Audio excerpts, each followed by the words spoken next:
All right, let's talk about Walter Mischel in his cognitive affective personality system. And this is also known as CAPS, and he put in 5 different factors to CAPS. Basically, what he was saying is our personality is made up of our encoding strategies, like how we process information, our expectancies and beliefs, our goals and values, our feelings, and our personal competencies and self-regulatory processes.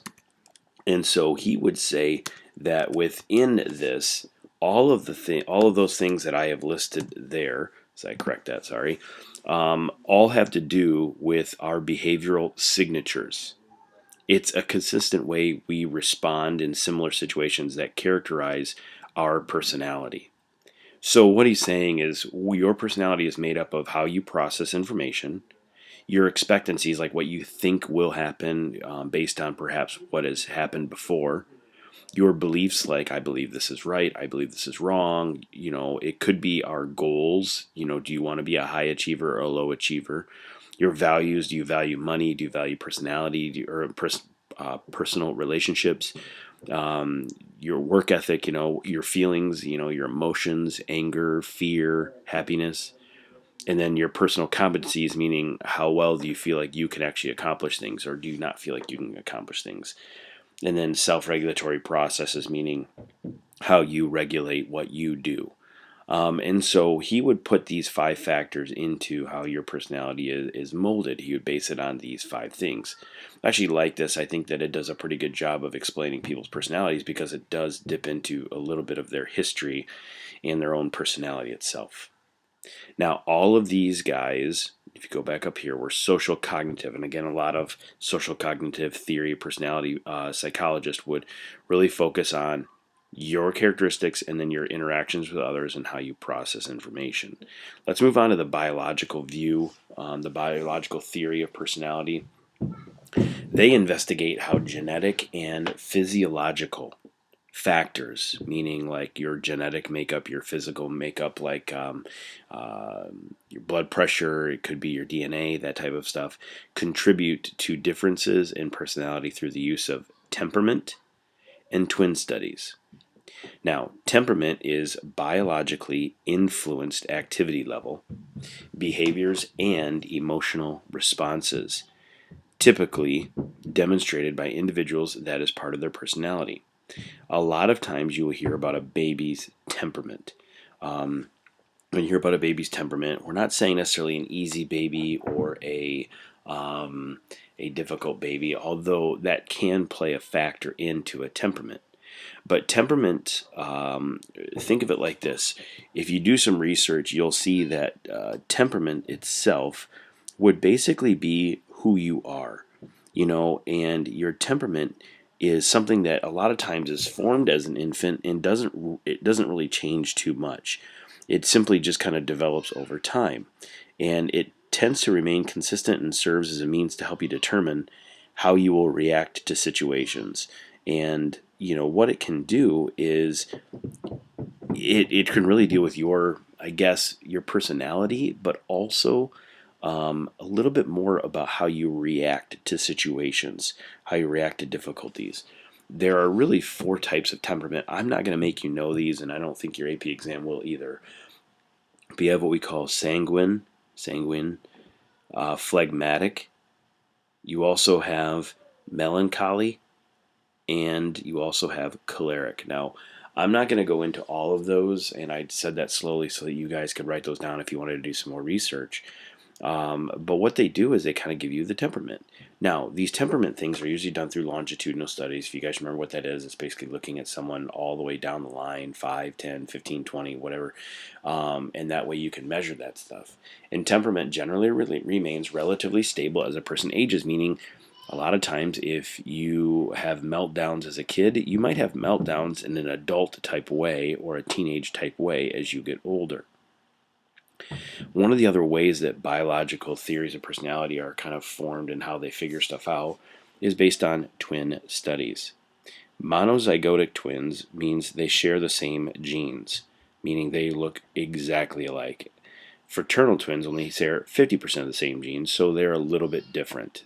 You could tell a difference between fraternal twins. We've had twins in at GCS, and we have some fraternal, we have some monozygotic. But when they study these twin studies help us in learning about heritability of personality traits, meaning how is stuff passed on. To help study this, psychologists study identical twins who have been raised apart and do not share the same environment, meaning the twins have been split up. Maybe it was because of a dangerous situation at home, so therefore they both went into foster care. Both were adopted by separate families, and that's kind of how they do this. Now, it has been difficult to study this stuff because, for the most part, twins are usually put together. And on the rare occasion that twins are actually separated, that's when they kind of see how much the environment would play a role in the twins' personality.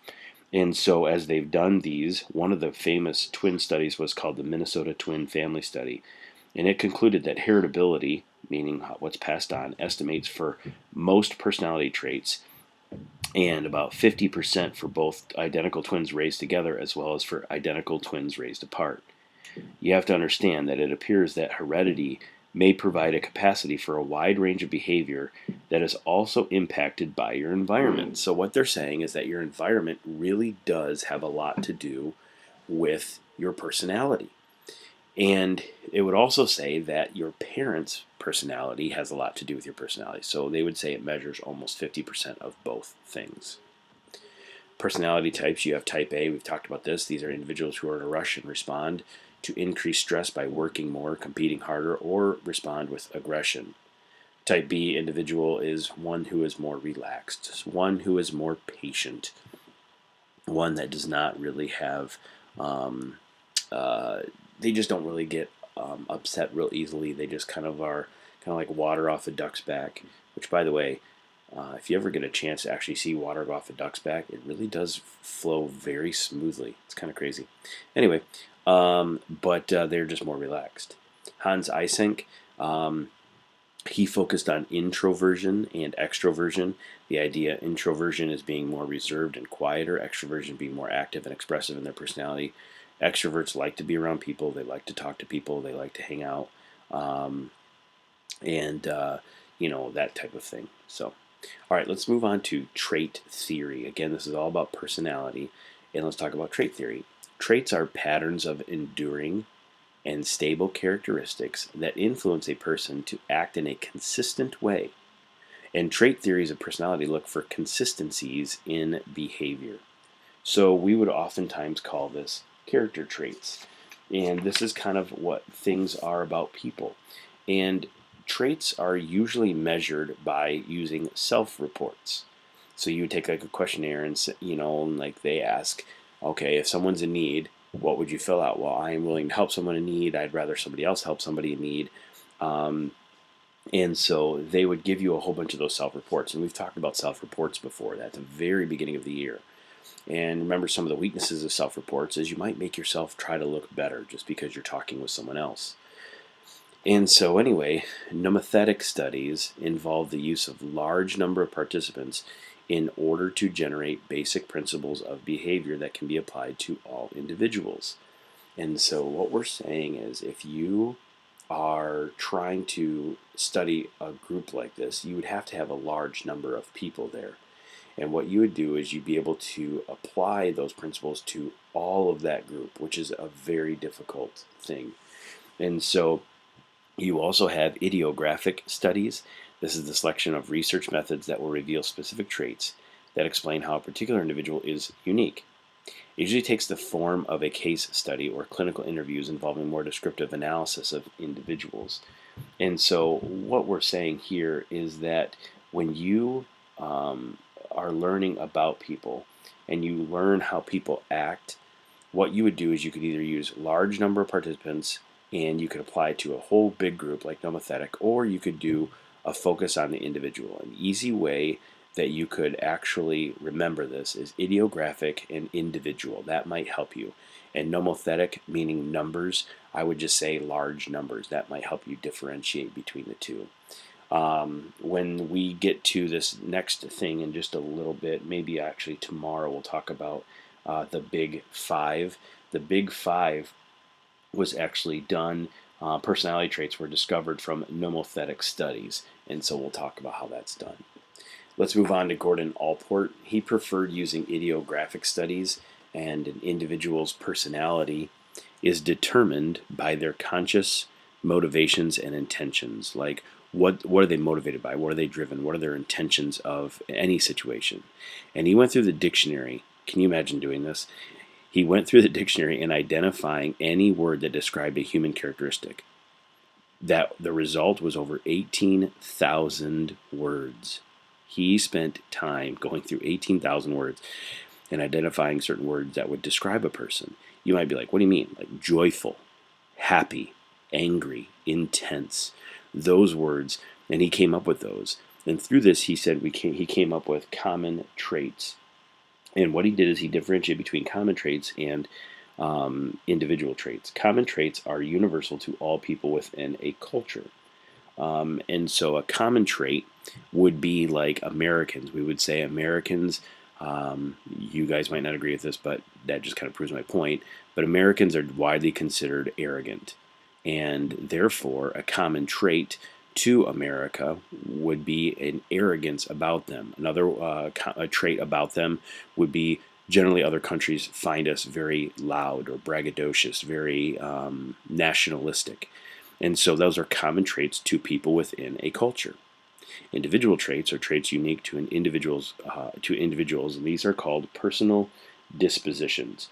And personal dispositions are divided into three different types. You have a cardinal trait, a central trait, and a secondary trait, or a cardinal disposition, central disposition, and secondary disposition. Cardinal dispositions influence almost all of a person's behavior and are so significant that these characteristics essentially define a person. They are not present in every individual and are especially rare. This would be like when you think about a person, if you guys have ever heard of like Mother Teresa, and how she is just like so giving and so loving and so kind. That is a cardinal trait. And you think about certain like historical individuals that are dedicated to a cause, and they would say the person is devout. Devoutness would be a cardinal trait, and they essentially define a person. They are especially rare. Most people don't have them. Again, Mother Teresa would probably be one. Gandhi, Martin Luther King, maybe somebody like that. Central dispositions or central traits. These represent groups of characteristics that describe how a person behaves most of the time and dependably predict how an individual will act in a given situation. And so central disposition, what we're saying is this would be like, okay, that teacher is strict. Maybe you would think of it like that. We've had strict teachers in our past. I'm not going to name names because we're on YouTube, but we've had strict teachers in the past. And what we would say is you can dependably and reliably predict how the individual will act in a given situation based on their central trait or their central disposition. So we would say strict or funny or relaxed. That would be a central trait or disposition. And a secondary trait or disposition influences behavior to a much lesser extent. And it includes individual preferences in terms of like food, music, fashion. So you would say Mr. Anderson loves bacon. He loves pop. He loves Cheez-Its. He loves football. Those are like secondary traits or secondary characteristics. You and I we all have central traits and secondary traits. Not everybody has a cardinal trait. We're going to stop there. We'll talk about Raymond Cattell tomorrow, and hopefully that will getting close to finishing this one, and we will have a test over this material, just letting you guys know ahead of time.